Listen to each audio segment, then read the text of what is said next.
The coronavirus itself isn't the only thing causing a decline in the health of the elderly. Some families say strict nursing home visitation policies are weighing on both their loved ones' emotions and health. Eyewitness News' Brandon Bartlett reports. We believe she didn't die of COVID. She died due to COVID. We feel she gave up. Kathy Chernikoff says her mom, Irene Blessing, was doing great until the 5th month of her nursing home being on lockdown due to COVID. Of course, she was almost 101, but until the pandemic, she was still full of life. Blessing was a nurse in World War II. She passed away in August. Just a week before she passed, we had a patio visit with her, and she was fine. It got to the point, I believe she was getting depressed. She would always ask all 4 of us children, when is this going to be over? And she would say, I want to go to your house.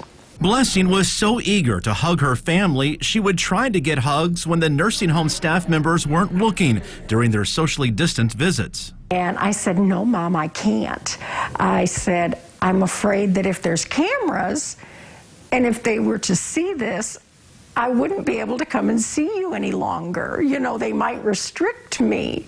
But, I mean, she wanted to sneak in a hug. That was her personality. Chernikoff says being away from her family was tough on Blessing and contributed to her health suddenly declining.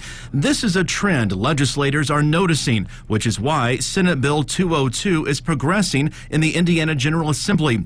It would require the State Department of Health to allow for nursing home visits for limited people in certain situations, even with strict visitation policies in place. There were some other conditions that we agreed should be included under the compassionate care.